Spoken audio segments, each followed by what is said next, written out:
Preposition topic का last video है। इसके बाद में हमारा प्रपोजिशन जो खत्म हो गया है। ठीक है, इसके बाद में केवल हम एग्जाम्पल की चर्चा करेंगे एक वीडियो में। अब देखिए यहाँ पे ये कुछ महत्वपूर्ण क्या है, कुछ शब्द हैं, उनके साथ में किस प्रपोजिशन का यूज किया जाता है और उससे क्या भाव प्रकट होगा, इसके बारे में चर्चा कर रहे हैं हम।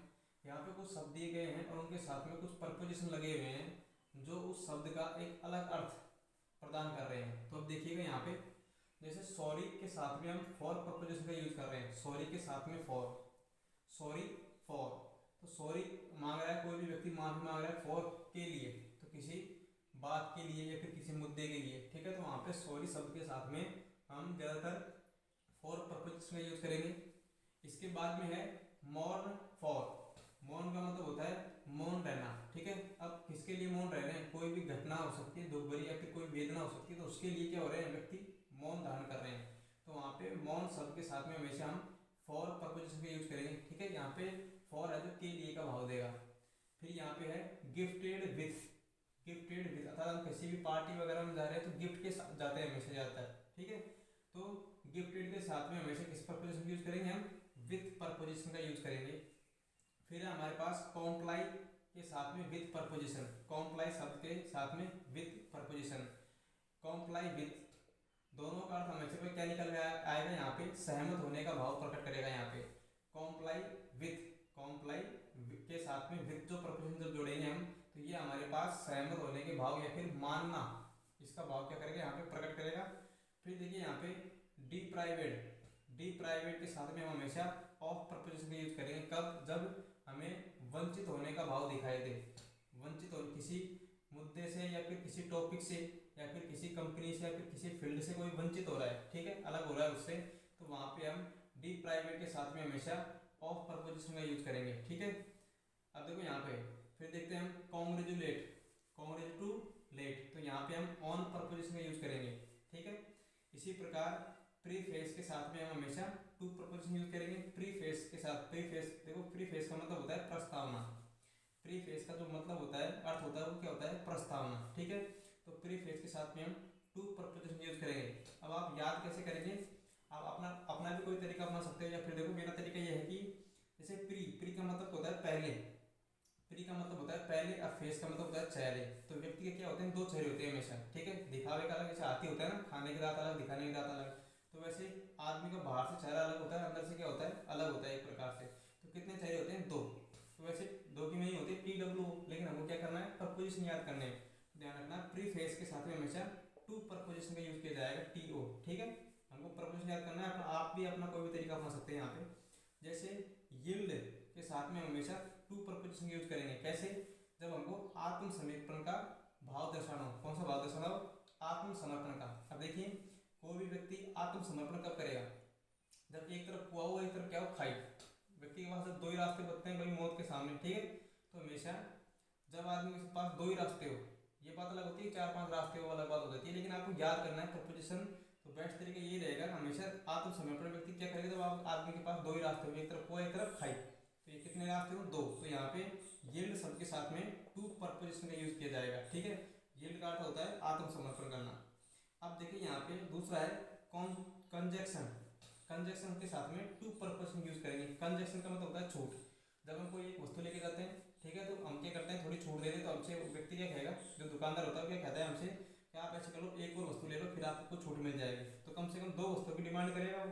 ध्यान रखना है आपको, कंजक्शन के साथ में हमेशा हम टू प्रपोजिशन का यूज करेंगे। ठीक है, आपको याद रखना है, आप किसी भी प्रकार से याद रख सकते हैं, कोई भी कहानी के माध्यम से याद रख सकते हैं, या फिर आप जैसा आप चाहें। अब देखिए कॉल शब्द के साथ में, कॉल शब्द के साथ में फॉर प्रपोजिशन। कब, जब हमको आवश्यकता का भाव या आवश्यकता का भाव या जरूरत का भाव दर्शाना हो, कॉल फॉर। ठीक है, बात करना जरूरी है किसी के लिए, तो यहाँ पे फॉर के लिए के भाव को दर्शाएगा। फिर होता है कॉल ऑफ, इसके बारे में हम पहले चर्चा कर चुके हैं।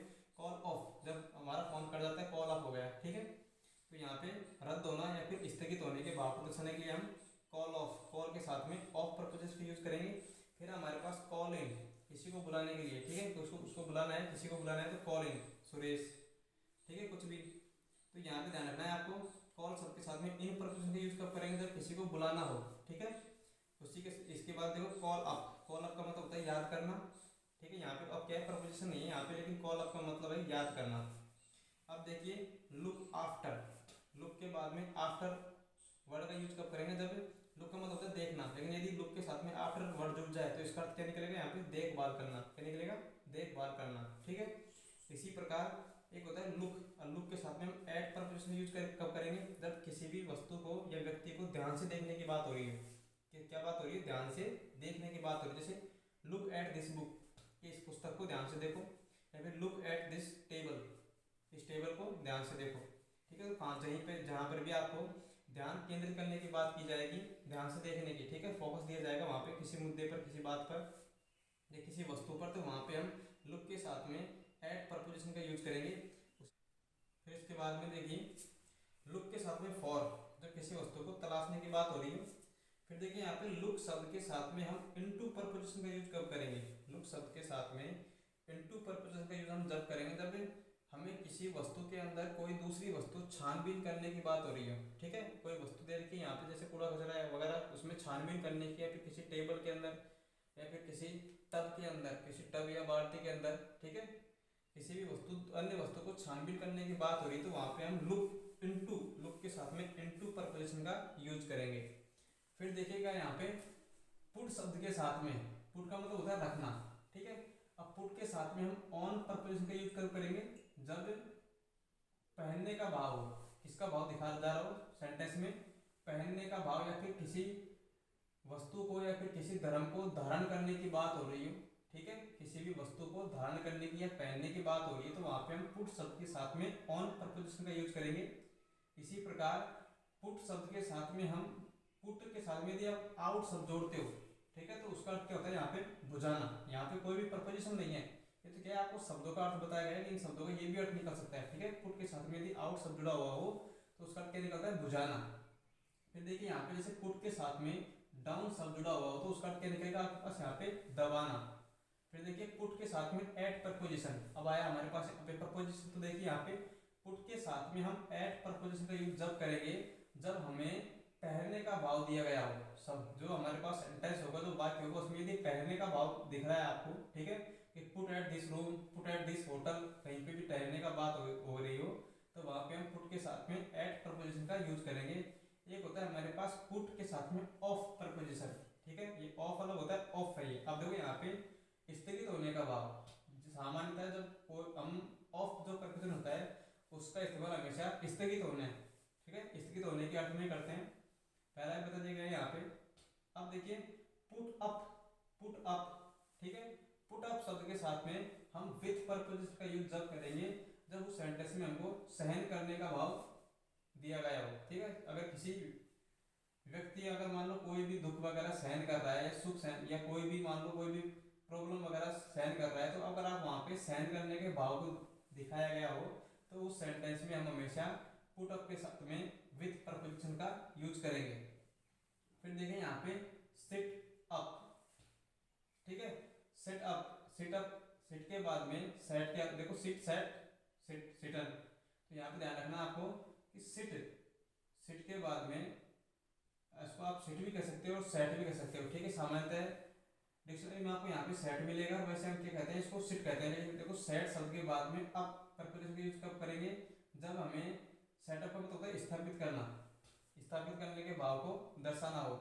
जैसे किसी भी संगठन को या फिर किसी भी कंपनी में जब उद्घाटन करते हैं उसको या फिर स्थापित करते हैं, तो वहाँ पे हम क्या करते हैं, पहले हम सेटअप करते हैं किसी का भी। ठीक है, सेटअप लगा दो, पहले कहते हैं ना, बात करते हैं जब भी सेटअप लगा दो, तो सेटअप का सेट के साथ में अब जब जोड़ दिया जाए तो वहाँ पे क्या निकलेगा, वो स्थापित करना।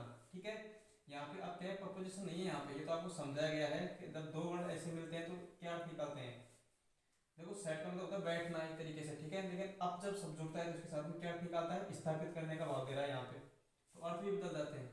अब देखिए यदि सेट के साथ में ऑफ हो, सेट के साथ में क्या हो, ऑफ, सेट ऑफ अर्थात रवाना होना। ठीक है, सेट ऑफ का मतलब क्या होता है, रवाना होना, क्या अर्थ को दिखाएगा। फिर देखिए यहाँ पे टेक डाउन, टेक डाउन का मतलब लिखना, लिखने के भाव को दर्शाने के लिए क्या हो जाता है, टेक, टेक का मतलब होता है लेना और डाउन का मतलब होता है नीचे, लेकिन जब दोनों वर्ड मिलते हैं तो क्या निकलता है यहाँ पे, लिखना, अलग अर्थ दर्शाते हैं यहाँ पे। फिर देखिए टेक के साथ में ओवर प्रपोजिशन का यूज, ओवर क्या हो गया, अब ये प्रपोजिशन हो गया ओवर, तो टेक के साथ में ओवर प्रपोजिशन का यूज कब करेंगे, जब हमको कार्यभार संभालने की बात हो रही है। ठीक है, किसी भी सेंटेंस में कार्यभार संभालने की बात की जा रही है तो वहाँ पे हम टेक के साथ में ओवर प्रपोजिशन का यूज करेंगे। और टेक ऑफ, कोई भी फ्लाइट वगैरह उड़ान भरती है तो क्या करती है वहाँ पे टेक ऑफ करते हैं वहाँ से, ठीक है। तो टेक ऑफ, टेक के साथ में ऑफ प्रपोजिशन का यूज कब करेंगे, जब उड़ान भरने की बात हो रही है। फिर हमारा एक प्रपोजिशन छूट गया था, बी साइड, ठीक है। तो देखो बी साइड जो प्रपोजिशन होता है उसका यूज कहाँ पे करते हैं, बगल में का भाव, ठीक है। कोई वस्तु किसी के बगल में है, ठीक है, बॉक्स के बगल में या फिर किसी व्यक्ति के बगल में या फिर किसी यातायात वाहन के बगल में कोई खड़ा है, ठीक है, तो उसका भाव को दर्शाने के लिए हम बी साइड प्रपोजिशन का यूज करेंगे। और मुद्दे से हटकर कोई बात बताई जा रही हो, ठीक है, और मुद्दे से हटकर हमको भाव दर्शाना हो सेंटेंस में, तो वहाँ पे हम बी साइड प्रपोजिशन का यूज करेंगे। उदाहरण के माध्यम से समझते हैं। देखिए, Ram always sits beside Sita, Ram है जो हमेशा बैठते हैं, राम हमेशा बैठते हैं कहाँ पे, सीता के बगल में। तो यहाँ पे हमको बगल का भाव दर्शाना है, ठीक है। तो यहाँ पे हमने बी साइड प्रपोजिशन का यूज किया, या आपने कक्षा में भी पढ़ दिया होगा छोटी क्लासों में। इसके बाद देखो इंपोर्टेंट यहाँ पे ये हमारे पास नीचे मुद्दे से हटकर भाव कैसे दर्शाया जाएगा। देखो यहाँ पे the statement who had made right now is beside the point. अब पॉइंट शब्द के साथ के स्थान पे यहाँ पे मार्क शब्द भी आ सकता है और टॉपिक शब्द भी आ सकता है। देखिए यहाँ पे द या दी स्टेटमेंट, कि यह जो तथ्य है, जो स्टेटमेंट है, who have made right now, जो दिया गया है, ठीक है, जो किसी बात पर दिया गया है, बिसाइड द पॉइंट, यह क्या है, इस बिंदु से क्या है, हटकर है, ठीक है। तो यहाँ पे जो बी साइड शब्द है क्या भाव दे रहा है, यहाँ पे हटकर भाव दे रहा है, कि जो यहाँ पे जो स्टेटमेंट दिया गया है, ठीक है, यह जो स्टेटमेंट है वो जो दिया गया है, ठीक है, किसी सही बात पर, तो यह क्या है, जो आपका बिंदु है, बिंदु के स्थान पे यहाँ पे मार्क या फिर टॉपिक भी हो सकता है, ठीक है। तो इससे क्या है, ये हटकर है। तो इस हटकर के भाव को दर्शाने के लिए यहाँ पे बी साइड प्रपोजिशन का यूज किया गया है।